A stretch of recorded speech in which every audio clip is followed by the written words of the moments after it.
On this Easter Sunday morning, you might be relieved to know that I'm not going to traverse the usual statements about the resurrection, whether it happened or it didn't happen, whether we'll pick up the Christian propaganda about the New Testament Bible story as to whether it's fiction or truth, none of that. You don't have to weigh up the arguments of the fundamentalists or the progressives, nor do you need to be confronted with the arguments of the atheists or the believers, the skeptics or the evangelicals. None of that today.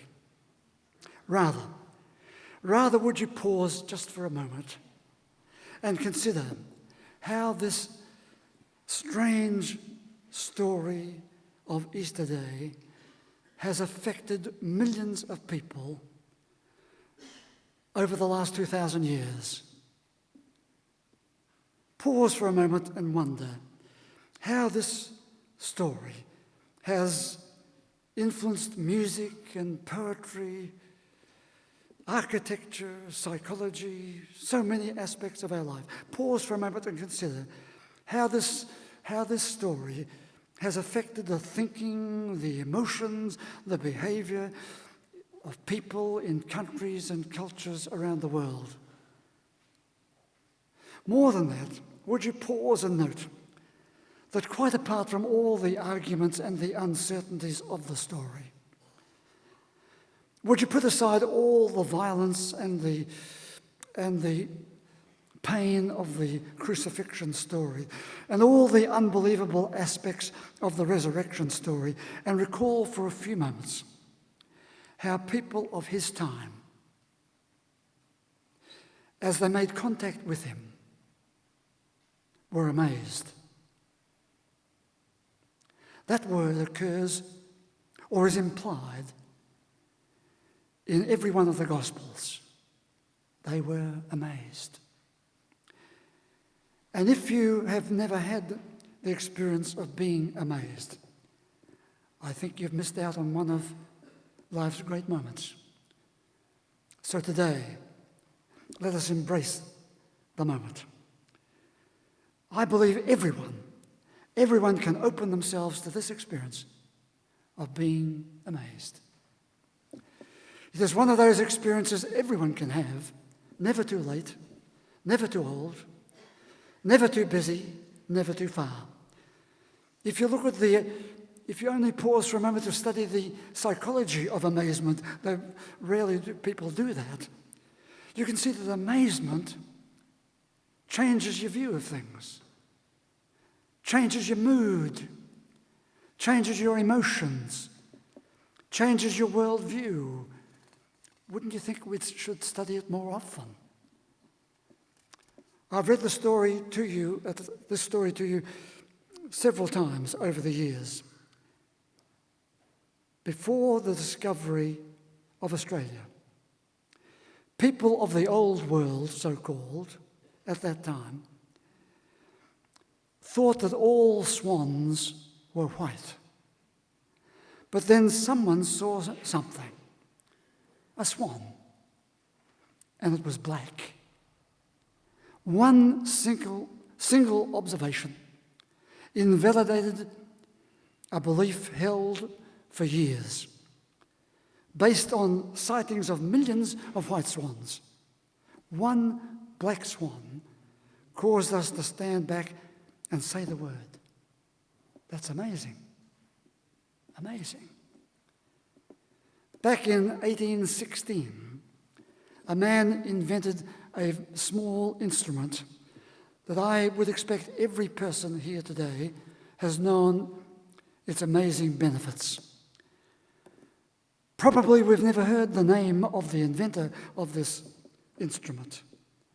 And now, almost 100 years after the invention was made, we would hardly know his name. We wouldn't know even how to pronounce it. We'd even say it doesn't matter. Yet every man, woman, and child will benefit at some stage in their life when a doctor takes his stethoscope and runs it over their skin. By this small instrument on the outside of the skin, the doctor or the nurse hears what is going on inside the skin. And when you pause to think about it, probably you rarely think about it, but when you do think about it, it's quite amazing.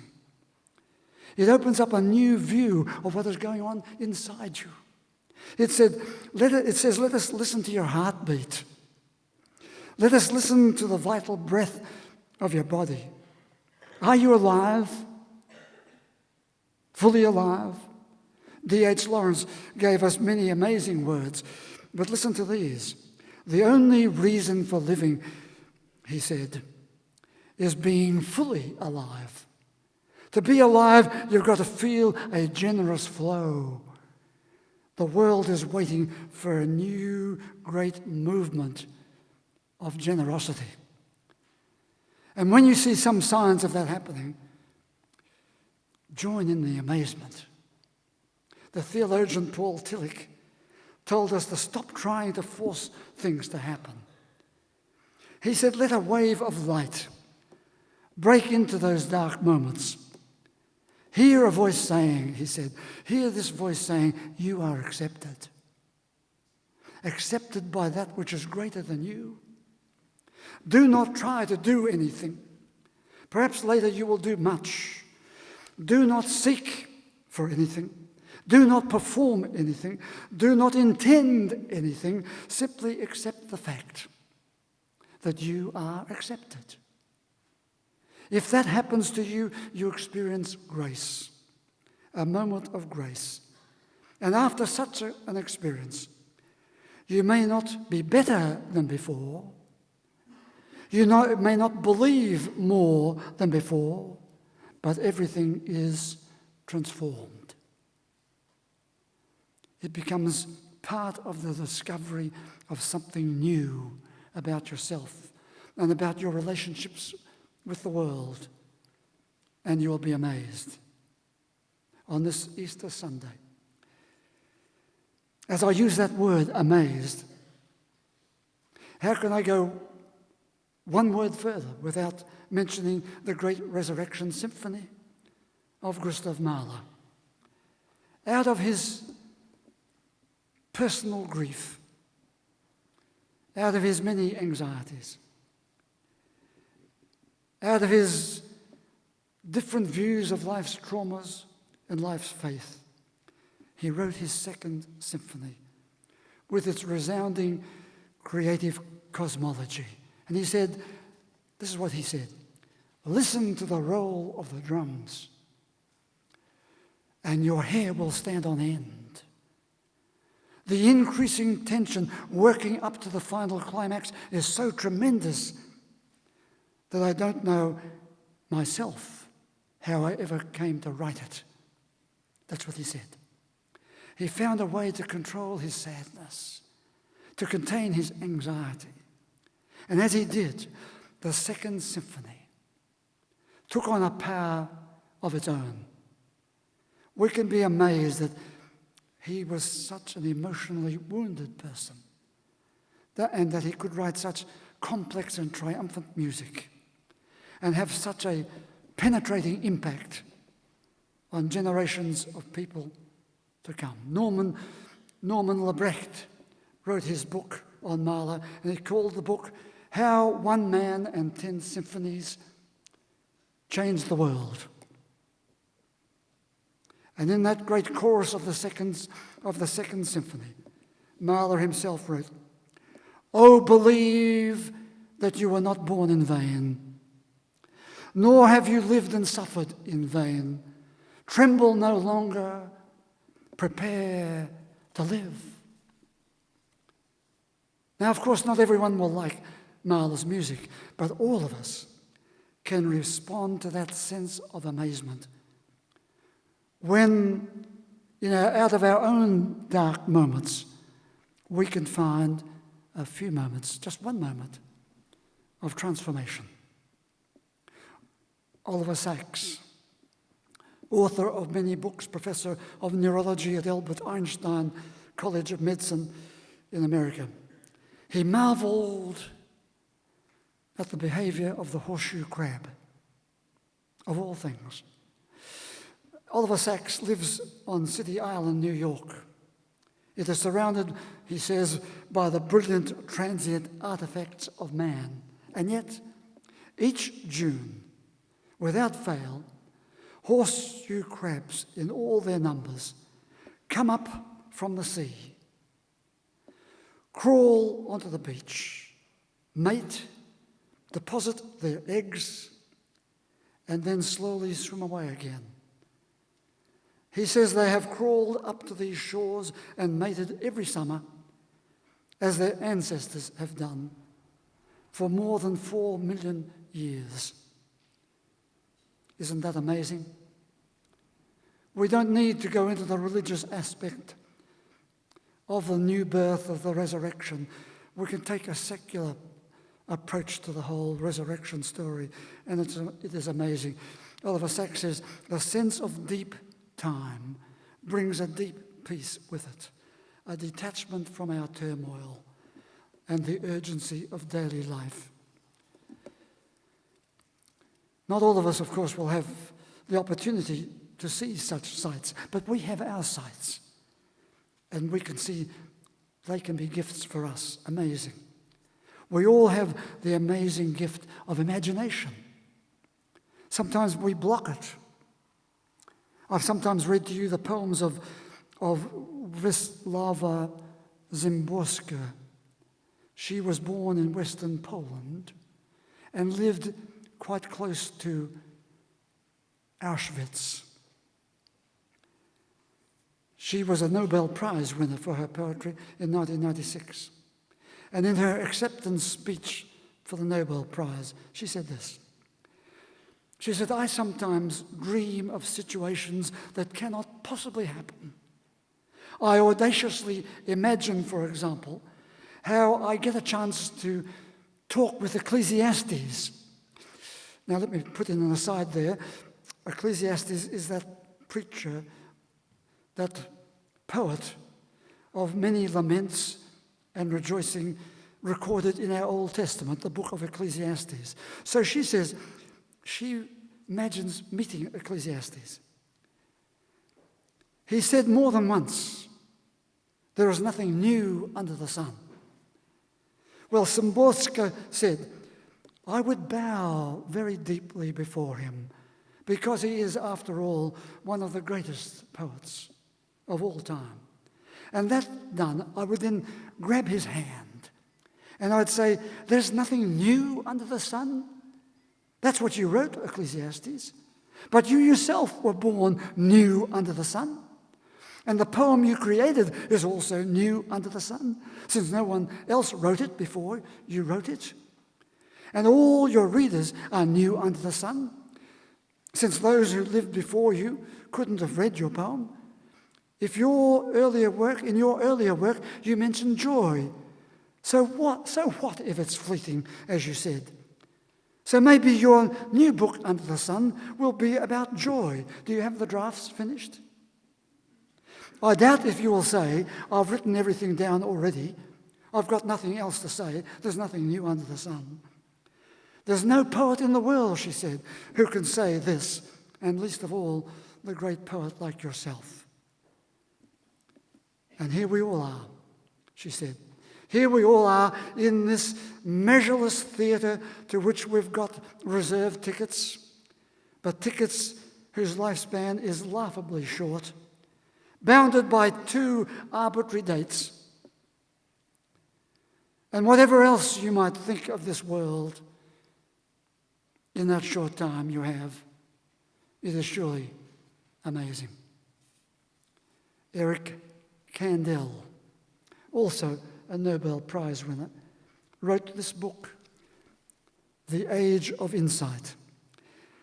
It was he who reminded me that the stethoscope on the outside of the skin tells us the story of what is going under the skin. It was he who wrote in that book That as we lift the skull, the brain is underneath. And that within the brain there is a mind that we hardly understand. And within the mind there is the search for meaning. Meaning in life's events. Meaning of our thoughts. Meaning of our dreams. Meaning of our memories. Have you thought about that? That's amazing, isn't it? Amazing.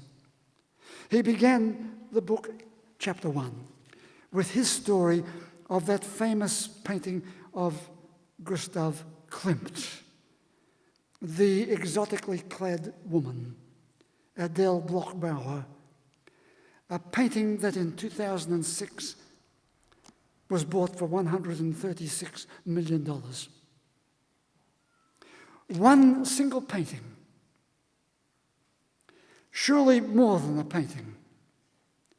The painting, if you look at it closely, it is about humanity looking at itself into the depths of that painting. It's a story after a story. Through the beautiful face, through the magnificent dress, seeing there the human being as it is, but also human beings rediscovering, rebirthing themselves, recreating themselves, redreaming the positives and the possibles through imagination, through identification, through empathy, through projection. And it's amazing, really amazing.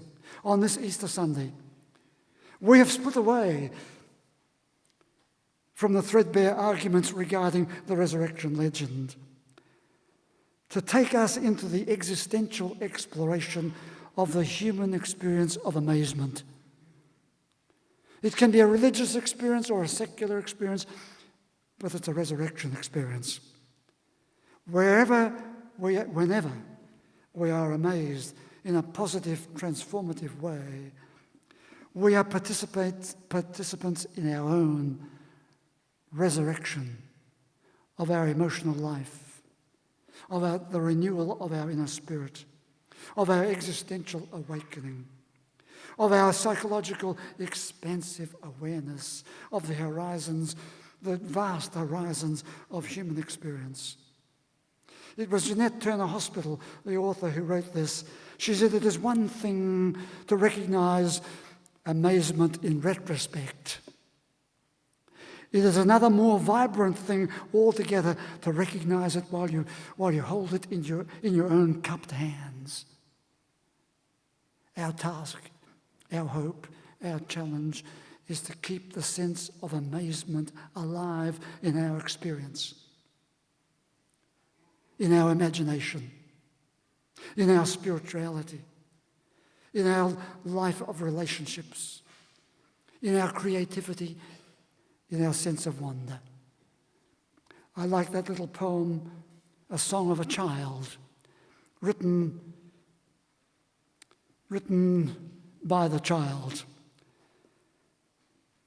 I am cherry alive, the little girl sang. Each morning I am something new. I am apple, I am plum. I'm just as excited as a little boy who made the Halloween bang. I am tree, I am cat, I am blossom too. If I like, I can become something new, something very old, a witch in a zoo.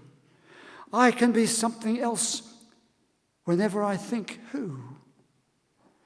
And I want to be everything, sometimes too. But I don't tell the grown-ups because it is sad. And I want them to laugh just like I do because they grew up and forgot what they knew. And they are sure that I will forget someday too. But they're wrong, they are wrong, they are wrong.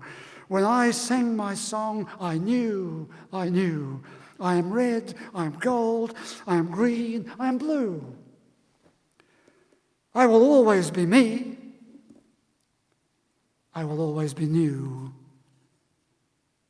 An amazing gift. The gift of amazement. And all who fail to see it or to take it, know it only as the rock that was rolled away.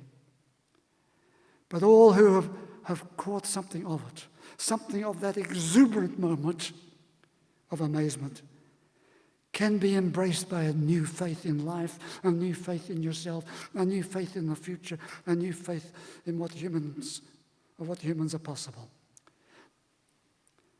Everyone can have this. It's never too late. That moment of amazement, you're never too old. You're not too old. You can't be too busy. It's never far away. It's life's gift to everyone. The gift of amazement. This is today. Would you please stand?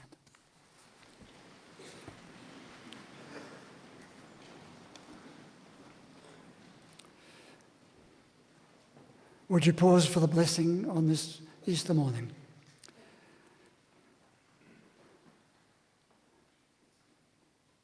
May the God you see in all the colours of creation arouse in you a sense of awe and wonder. May the God who is a sacred presence be real to you. May the God who is a source of inspiration and courage keep calling you forwards. May your God go with you and bless you today and always.